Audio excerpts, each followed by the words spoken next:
Yo, what is up guys, your boy IzuKage here with the finale for What If Deku Ate the Suna no Mi.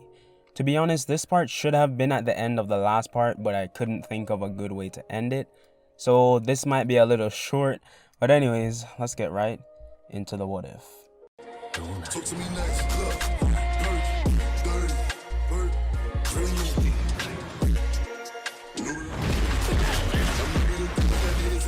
big body Benz, I got you. Scope on the gun, get in here like a Mac. I can't fuck with these hoes, these bitches is true. I'm the middle, got niggas attack. So we last left off with Izuku receiving all of his hero internship offers, but he declines all of them and decided to train on his own. And we saw All For One give Dr. Izuku coordinates to launch an airstrike on a house. So we're with Izuku and he's having some downtime with Inko. You know, they're watching a movie when Izuku couldn't help shake the feeling of something bad happening. But they're watching a horror movie, so it might just be that. Inko gets up to refill the popcorn and Izuku, who got Froppy's number after she woke up from the USJ, they've been texting. When Izuku was about to send a message, he heard a sound too familiar. The incoming whistle of a bomb dropping. Now Izuku's trained senses were going off. He ran at Inko as quickly as possible and using sand formed a ball around her and solidified himself into sandstone, which could have lasting effects on him. In a moment, their houses and a small section of surrounding houses around them were blown up. The Midoriya household was reduced to piles of rubble. People from nearby started recording and calling for help, and soon heroes arrived, including All Might. All Might thought the area had seemed familiar until he got a report saying that this was the Midoriya household. Now he took this personally. All Might was the first in to try and clear the rubble and find anyone. Soon he found Inko, surprisingly uninjured, not even a scratch on her, but Izuku was in worse shape. He looked fine on the outside, but since in reality Izuku was in his sand form, so sustained no damage, but the explosion knocked him out of his sand form and caused him to hit his head, knocking him out. Izuku and Inko were taken to the hospital where after a couple minutes, Inko woke up and she was alright. To the doctor's surprise, but Izuku, he had skull fractures and pieces of his skull flew into his brain, causing swelling. Izuku had to undergo 10 surgeries to get all the debris out, then started to heal the process using, nurses who had quirks. But even after a week, Izuku still didn't wake up, and this was the worst timing because Shigaraki had awoken, and at almost 100%. Shigaraki fell out of the test tube and All For One was standing above him and said, "Good work, Shigaraki, you have served me well. Now your body is mine." And All For One grabbed Shigaraki by the head and he screamed out, and he and All For One fell to the ground, but Shigaraki began to move again. He got up and started cracking his neck and fingers and said, "Now it's time to reign." And All For One's quirked with a amped Shigaraki's decay. This is gonna be hell and back. So All For One teleported to Dr. Izuku's lab, and the doctor is sitting at his desk when a sludge portal appears and out comes Shigaraki's body. The doctor quickly ran to him and said, "Did it work?" And Shigaraki, with his hair hiding his face, reached out and grabbed the doctor by the neck and said, "Yes, it did," and dropped him. The doctor scrambled to get up and said, "Well, Master All For One, what's your next move?" Also, I'll be using All For One and Shigaraki interchangeably. He's in Shigaraki's body, but it's All For One. So most of the times I'll just be saying Shigaraki. So Shigaraki says complete annihilation. And he got to the doctor's desk and slammed a red button, opening all the massive test tubes housing the Hien Nomu. 5 of them fall to the ground and Shigaraki stands above them. He says, "Destroy all heroes." And with that, the Nomus break through the wall of the lab and start wreaking havoc on the streets. Heroes are dispatched, but they arrive to see damage worse than they even expected. The UA teachers were also sent out, and Vlad King was scoping out the damage from atop of the buildings, but he heard a strange sound from behind him. When he turned around, Vlad King saw a high-end Nomu flying right at him. He acted quickly and used his blood to make a shield, but the Nomu's razor-sharp wings cut through it and him. Vlad King's legs fell over and his upper half fell off the building. The other UA teachers watched in absolute horror as it came crashing down to the ground. Midnight shouted for Vlad King with tears streaming down her face. Snipe said, "Midnight, we have to go and rejoin the others." She said, "No, I won't," and she ran off trying to follow the Nomu, but someone landed in front of her, shaking the ground. All Might stood up, and from the corner of his eye, he saw Vlad King, or should I say, just half of him. All Might grew angry and saw the Nomu flying away. He crouched down and leaped towards it. All Might caught up and landed on its back and held both its wings and started pulling hard. All Might managed to rip out the wings, and he and the Nomu came crashing down to the ground. All Might jumped off before the dust settled, and when it did, Nomu got up and said, "Hero, kill." And All Might gritted his teeth and ran at Nomu, throwing punch after punch, and it soon ended up being similar to the fight, All Might's fight against the Nomu in the USJ.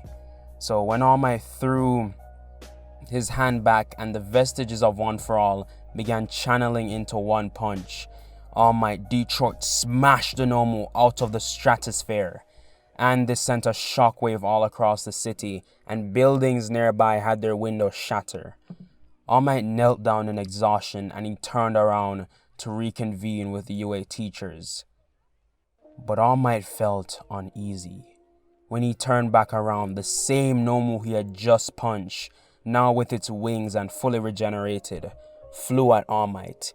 He punched the Nomu again, but it didn't send him flying, and the Nomu kept pushing All Might back, until Power Loader came in and slammed the Nomu into the ground. All Might looked around and the UA teachers were beginning to help him. Gang Orca says, "They'll buy us some time, we need to go," and he began carrying All Might. And Power Loader was squaring off with the Nomu, but the Nomu towered over him, and as it was going to attack, All for One called back the Nomus as he had a different plan in mind for them, so it flew off. Meanwhile, all the hero students are being evacuated, but of course some didn't listen, like Bakugo and Todoroki. Also, some of the top heroes arrived where Shigaraki is, and this includes Kamui Woods, Best Jeanist, Hawks, and Endeavor. They have a standoff with Shigaraki, and also the Nomu are seen coming to stand next to their master. Endeavor shoots flames out of his back and launched towards Shigaraki, and a Nomu came in and just slapped him away into a building easily. Hawk shouted, "Endeavor!" and he flies up with anger and wielding his feather sword, and Kamui Woods is backing him up also. Hawks manages to cut the Nomu's arm, and when the others attack, Kamui Woods blocked them with his wood, no homo, creating a path for Hawks to get to Shigaraki. Hawks makes it and he yells, swinging down his sword, but Shigaraki held up one hand and caught it. Hawks was scared. He saw his sword start to decay and he quickly let go before it could spread to him. But Shigaraki held up his other hand and a massive wind blast sent Hawks flying back to the next city. The other heroes saw how basically unstoppable Shigaraki was, and they retreated to come up with a plan. But the havoc continued. Back with Izuku, he was still in the hospital in a coma, and in his mind he was in a vast desert completely barren of life. But then he saw something. He started walking towards it, but as soon as he thought he was getting close, it went miles away. Izuku fell to his knees being roasted by the blazing sun, and he looked back to the man he saw, and there were legs right in front of him. Izuku looked up and saw this man with a cigar in his mouth and scars all over his face, with wearing a large coat. The man spoke, "How pitiful that you ate my fruit. You're weak in a desert? What sense does that make?" Izuku felt disappointed and said, "What should I do?" Crocodile turned around and said, "Why are you asking me? This world is very different than my own. But figure it out. People need you." and he disappeared into the wind. Izuku felt determined and he started to focus on his breathing and shouted. Now all the sand started bowing under his control, forming a tornado under him, and with a flick of his finger sent massive waves of sand flying. Izuku shut his eyes and said, "I'm ready." Then he woke up in the hospital room and he got up, and when he looked outside a window, he saw these black creatures running around destroying buildings and heroes doing their best to suppress these attacks. Izuku jumped through the window and started using his instincts to tell where the danger was, meaning where Shigaraki was, and he started running towards it, which would really take a while. So back there, the pro heroes started making their assault. First, Kamui Woods jumped out and he was about to send a massive wood dome, but Shigaraki disappeared and reappeared behind him and said, "I'm starting to get bored," and grabbed his neck, decaying Kamui Woods. The other hero's eyes widened and got mad. Endeavor sent a massive fireball at Shigaraki, but he waves this off. Shigaraki came closer, but before he could, a massive wave of sand slammed into him and pushed him back. When it came to a stop, Shigaraki emerged from it shaking himself off, and he was pissed. Izuku was on top of a building and closed his eyes expecting his attack. Shigaraki appeared behind him and reached out trying to decay him, but he turned into sand. So right now Izuku is using his pure instincts to dodge these attacks. So Izuku said, "Do you think you're the only one who can decay?" And Izuku slammed his hands into the building and it turned to sand. Izuku used this to hold Shigaraki into place and he said, "Your time's ran out." The sand started surrounding him, and when it completely did, Izuku held out his hand and said, "Sand coffin," using the sand to crush him completely, and the blood started trickling out. Izuku turned around and looked down to the heroes and said, "He's dead." The heroes were shocked but celebrated, but from behind Izuku, Tomura said, "I think not," and with all 5 fingers touched Izuku in his face, pushing him off the edge.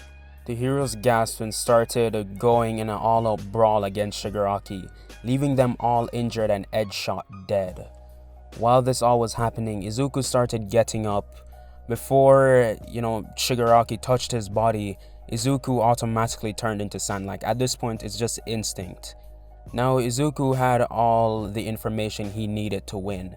He started gathering the sand under his feet and creating a platform for him to float on. Izuku flew up, surprising Shigaraki, and he said, "Why aren't you dead?" And Shigaraki ran towards Izuku, who made a blade with his hand and cut Shigaraki's both his arms off with one quick move. Izuku then surrounded him with sand tightly, preventing his hands from regenerating due to the lack of space. Izuku held him down until the Hero Agency's personal enforcement unit came to capture Tomura and cancelling his quirk, and he'll later be executed due to the severity of his crimes. Following the attack, Izuku worked with heroes to take care of the Nomu and killing them, and started repairing the city. The news spread the word of Izuku's bravery in the fight and how he basically single-handedly saved them all. He was praised highly and seen to become the next symbol of peace. 5 years later, and Izuku and all the other students from UA had become pro hero, and he is at the prime of his career, saving whoever needs his help.